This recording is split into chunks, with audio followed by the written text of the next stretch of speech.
L'homme à la fenêtre.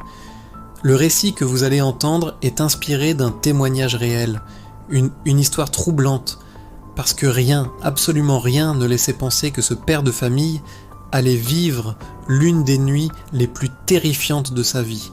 Tout se passe dans un quartier tranquille du Texas. Une rue calme, des maisons espacées et des voisins qui vivent chacun dans leur coin. C'est là que Noah élève seul ses 2 filles. Depuis son divorce, il fait de son mieux pour leur offrir une vie normale, une maison paisible, un endroit sûr, mais certaines choses peuvent transformer un endroit sûr en cauchemar.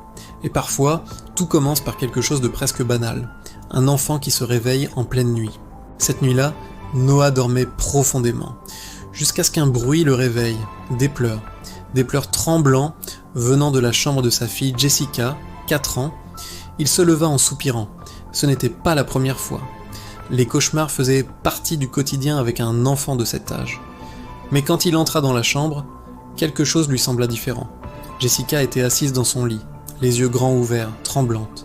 Quand Noah s'approcha, elle attrapa son bras avec force. Sa petite voix tremblait. « Papa, le voisin me regarde. » Noah fronça les sourcils. « Quel voisin ?» La petite tourna lentement la tête vers la fenêtre. Puis elle murmura « Celui d'en face. Il me fait des grimaces. » Noah soupira doucement. Jessica avait toujours eu beaucoup d'imagination. Des monstres sous le lit, des ombres dans le placard. Mais ce soir-là, quelque chose dans sa voix paraissait trop précis pour être un simple cauchemar. Il s'approcha de la fenêtre et écarta légèrement le rideau. La maison d'en face était plongée dans l'obscurité. Rien ne bougeait. Après quelques minutes à rassurer sa fille, Noah décida de la laisser dormir avec lui. Il pensa que l'histoire s'arrêterait là. Mais 2 nuits plus tard, tout recommença. Au milieu de la nuit, Noah sentit quelqu'un le secouer. C'était Anna, sa fille aînée. Contrairement à sa petite sœur, Anna n'avait jamais de cauchemar. Elle était calme, rationnelle, presque trop mature pour son âge. Mais ce soir-là, son visage était pâle. Elle murmura « Papa, il y a quelqu'un à la fenêtre. » Noah se redressa immédiatement. « Qui » Anna avala difficilement sa salive. « Le voisin. » Le cœur de Noah se serra. Anna expliqua qu'elle avait entendu un bruit étrange dehors, un bruit répétitif. Chut, chut, chut. Par curiosité, elle avait entrouvert les rideaux. Et c'est là qu'elle l'avait vu. Un homme, debout dans la fenêtre de la maison d'en face, immobile. Il la regardait. Et il souriait, mais pas un sourire normal. Un sourire trop grand, trop figé. Puis, Anna leva sa main pour montrer quelque chose à son père. Avec son index et son majeur, elle fit marcher ses doigts sur le matelas. Comme une petite silhouette qui avance, un geste lent, mécanique, Noah sentit un frisson lui parcourir la nuque. « Arrête !» dit-il brusquement. Anna le regarda, surprise. Mais Noah avait compris une chose. Si Anna racontait la même chose que Jessica, alors ce n'était peut-être pas un cauchemar. Le lendemain matin, Noah décida d'aller voir le voisin. Il connaissait à peine cet homme, un type discret qui ne sortait presque jamais. La voiture du voisin était garée dans l'allée, mais la maison semblait étrangement silencieuse. Noah frappa. 1 fois, 2 fois, 3 fois. Aucune réponse. Mais quelque chose le mettait mal à l'aise. Une sensation étrange, comme si quelqu'un l'observait derrière la porte.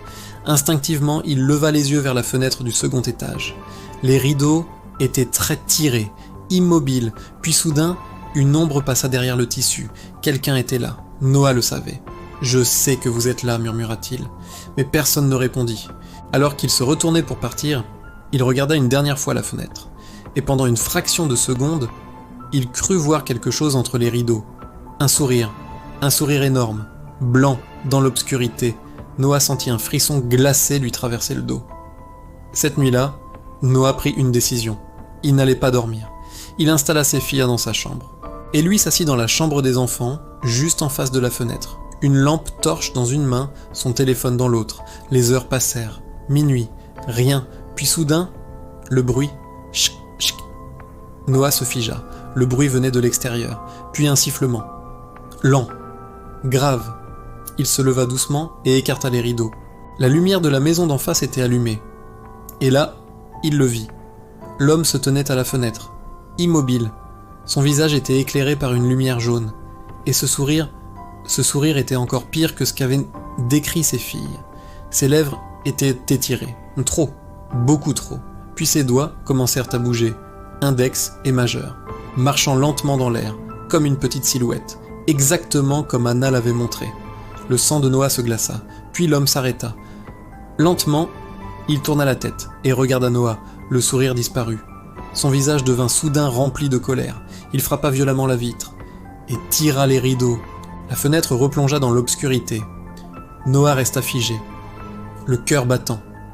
Le lendemain matin, Noah entra dans la chambre des enfants, et ce qu'il vit le fit reculer d'horreur, des empreintes de pieds ensanglantées. Mais elles n'étaient pas sur le sol, elles étaient sur les murs.